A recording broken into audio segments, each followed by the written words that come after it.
Tema homili saya pagi ini tentang gerakan kepedulian. Bapak Ibu, para saudara-saudari, kaum muda, kaum remaja, seluruh umat Tuhan yang dikasihinya, yang disebut dengan gerakan kepedulian itu bisa lahir lewat apa saja. Bahkan bisa lahir lewat kata-kata. Contoh, ketika malaikat Gabriel menampakkan diri kepada Maria, malaikat bilang begini, Roh Kudus akan turun atasmu, dan kuasa Allah yang Maha Tinggi akan menaungi engkau. Dicatat di Lukas bab 1 ayat 35. Lalu di ayat 36, malaikat itu melanjutkan, dan sesungguhnya Elisabet sanakmu itu, ia pun sedang mengandung seorang anak laki-laki pada hari tuanya, dan inilah bulan yang ke-6 bagi dia yang disebut mandul itu.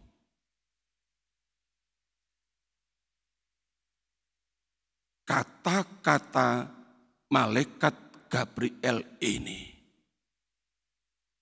menggerakkan hati Maria. Tampak jelas dalam ayat-ayat berikut. Terlebih lewat Injil hari ini yang tadi saya bacakan, Lukas bab 1 ayat 39 sampai dengan 45. Di ayat 39 ditulis begini, beberapa waktu kemudian berangkatlah Maria dan langsung berjalan ke pegunungan menuju sebuah kota di Yehuda. Di situ ia masuk ke rumah Sakaria dan memberi salam kepada Elisabet.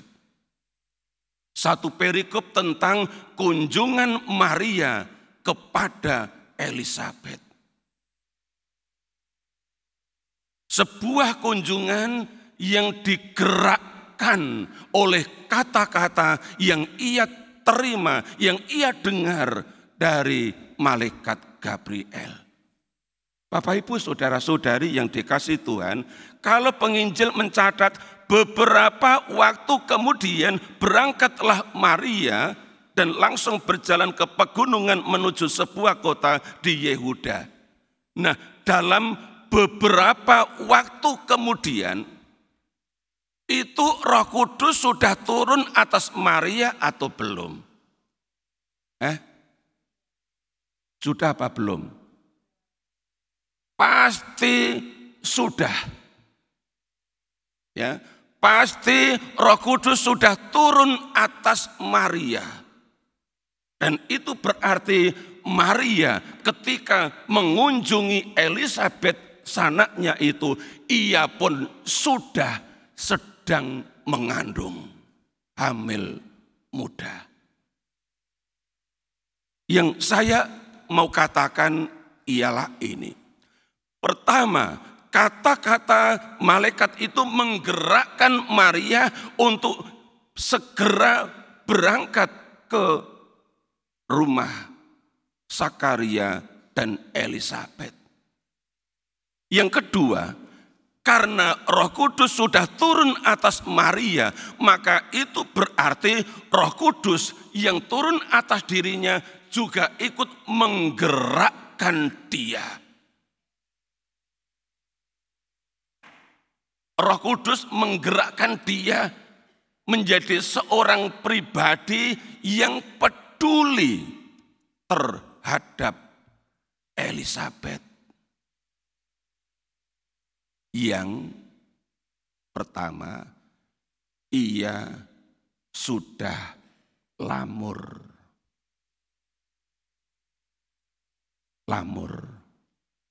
Lanjut umurnya. Nah, itu dicatat di ayat 7. Lukas bab 1 ayat 7. Ya, saya bacakan. Tetapi mereka tidak mempunyai anak. Mereka ini yang dimaksudkan adalah Zakaria dan Elisabet. Ya. Sebab Elisabet mandul dan keduanya telah lanjut umurnya. Ya, lanjut umurnya. Jadi kalau disingkat lamur. Ya. Tapi kata lamur dalam konotasi bahasa Jawa negatif. Lamur itu artinya tidak bisa melihat dengan jelas. Itu lamur. Maka para lansia enggak suka dengan singkatan lamur. Lebih enak, lebih nyaman dengan lansia, lanjut usia. Ya. Kalau itu yang mau dipakai, monggo. Ya, enggak usah ikut singkatan yang saya buat, lamur. Meskipun itu biblis ada dalam Injil. Ya. Ini yang pertama, ya. Gerakan kepedulian Maria itu ditujukan kepada Elisabet yang sudah lanjut usianya. Alasan yang kedua, karena pada saat itu Elisabet sudah sedang mengandung, yakni bulan yang ke-6, seperti yang tadi saya kutip dari Injil Lukas bab 1 ayat 36. Ia sudah mengandung di usia lanjut dan bulan yang ke-6. Kalau beberapa waktu kemudian Maria datang ke rumah Elisabet, bisa jadi itu Maria datang waktu mitoni, ya, waktu bulan ke-7 atau ngancik atau menginjak bulan yang ke-7, Maria datang. Inilah kepedulian Maria. Lebih dari itu Bapak Ibu Saudara-saudari, bahwa gerakan kepedulian itu dihadirkan dalam sosok Maria sangat jelas bahwa Maria tinggal di rumah Elisabet dalam waktu yang cukup lama. Jadi datanya itu tidak hanya dalam hitungan jam, datang pagi siang pulang, atau datang siang sore pulang, atau datang sore paginya pulang. Enggak. Dicatat dalam Injil di ayat 56. Dan Maria tinggal kira-kira 3 bulan lamanya bersama dengan Elisabet, lalu pulang kembali ke rumahnya. Kalau disebut kira-kira 3 bulan lamanya, bisa dipastikan Maria pulang setelah Elisabet melahirkan. Di sini kita lihat bahwa kepedulian Maria sangat tinggi. Selama 3 bulan ia mendampingi Elisabet yang tidak punya pengalaman dalam hal merawat bayi dalam kandungan. Ia pun juga belum pengalaman, tapi ia mau mendampingi, bahkan sampai melahirkan. Menurut saya ini sebuah kepedulian yang luar biasa, yang dihadirkan oleh sosok Maria yang adalah tokoh Advent minggu yang keempat. Maria adalah tokoh Advent yang menginspirasi gereja, yang menginspirasi kita untuk menjadi umat yang peduli. Maka Bapak Ibu, saudara-saudari yang dikasih Tuhan, Injil hari ini yang menghadirkan sosok Maria memberikan pesan kepada kita untuk menjadi Maria yang lain, untuk menjadi orang-orang yang peduli. Syukur kalau yang namanya kepedulian itu bisa menjadi sebuah gerakan. Kalau belum menjadi gerakan bersama, minimal menjadi gerakan pribadi. Bapak Uskup Ignatius Kardinal Suharyo dalam pertemuan pastoral bersama para imam se-KAJ 29 Mei yang lalu di Cipanas, Bapak Uskup memberi pesan begini. Umat perlu menjadi penggerak-penggerak dalam hal apapun. Ini yang dipesankan Bapak Uskup waktu itu. Umat perlu menjadi penggerak dalam hal apapun. Saya mau memberikan 1-2 contoh. Pertama, gerakan kepedulian yang ditujukan kepada para lansia atau kepada para difabel termasuk di situ. Seperti Maria yang mengunjungi Elizabeth dalam kurun waktu yang lama. Dan Elizabeth itu sudah lanjut usia. Ia membantu dia, melayani Elizabeth. Apa yang diperlukan. Maka baik kalau kepedulian terhadap para lansia dan kaum difabel bisa menjadi gerakan umat.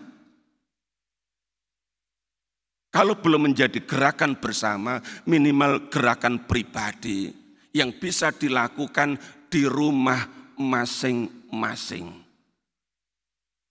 Kalau Bapak Ibu anak-anak muda punya orang tua atau opa oma yang memang sudah lanjut umurnya, tapi masih bisa beraktivitas, masih bisa berjalan, masih bisa duduk, ajaklah ke gereja. Mereka rindu ikut misa, mereka rindu sambut komuni. Apalagi hari raya. Apalagi hari raya Natal nanti. Hari Rabu besok, hari raya Natal, ada misa Natal untuk para lansia. Natal sore. Ajaklah orang tua, opa oma yang sudah lanjut usia. Dan sejauh masih bisa tahan duduk 1 jam atau lebih, ajak ke gereja. Dan ini memang perlu pengorbanan. Perlu waktu, perlu tenaga, dan lain sebagainya. Ada seorang umat sudah lansia, artinya umurnya sudah di atas 60 tahun. Mamanya juga sudah lansia. tiap hari sudah diranjang. Harus didampingi oleh para perawat atau pelayan 24 jam.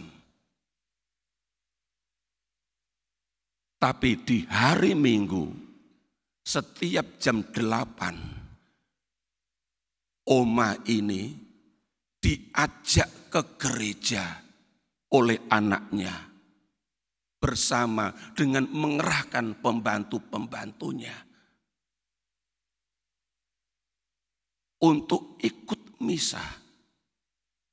Saya kira ini salah satu bentuk gerakan kepedulian terhadap orang yang sudah lanjut usia, yang memang harus ditolong oleh orang lain untuk bisa mengalami sesuatu. Apalagi sesuatu itu adalah Ekaristi di gereja, yang untuk datang saja harus dibopong, harus disiapkan kursi roda, harus dipapah kalau masuk gereja. Untuk berdiri saja juga harus dipapah kiri kanan. Tapi mereka melakukannya dengan kasih. Dan Oma happy di usia lanjut. Ada orang-orang yang peduli. Bahkan anak kandungnya juga peduli.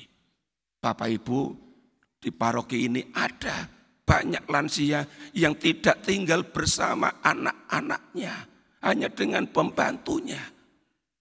Kalau Bapak Ibu tahu mereka masih bisa aktif, masih bisa jalan, masih bisa duduk, ajak mereka untuk misa di hari raya Natal. Ajak sebagai tetangga yang sama-sama Katolik. Ya, karena mereka bisa saja tidak ke gereja karena anak-anaknya tidak mengajak. Tetangganya juga enggak ngajak. Tidak ada mobil, atau ada mobil sudah tidak berani untuk nyopir dan sebagainya. Ada banyak kendala yang mana mereka perlu pertolongan orang lain. Contoh lain,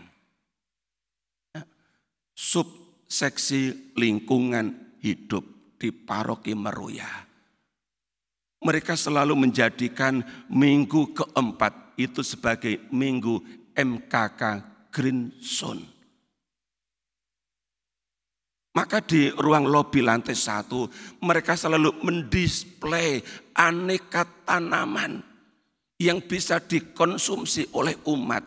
Entah pohonnya, entah daunnya, entah buahnya, entah daunnya, entah akarnya. Dan umat kalau berminat silahkan datang ke sana. Pilih tanaman mana yang mau ditanam di rumah. Di sana juga diajari bagaimana umat memilah sampah. Supaya sampah rumah tangga bisa dikelola dengan baik.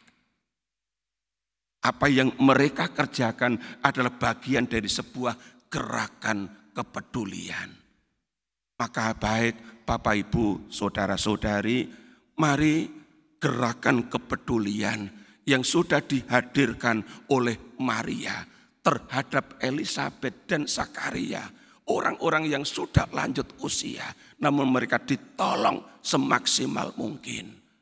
Juga dalam bentuk lain, mari kita wujudkan. Kita menjadi umat yang memiliki kepedulian. Dan mari kita menjadi penggerak-penggerak kepedulian dalam hal apapun.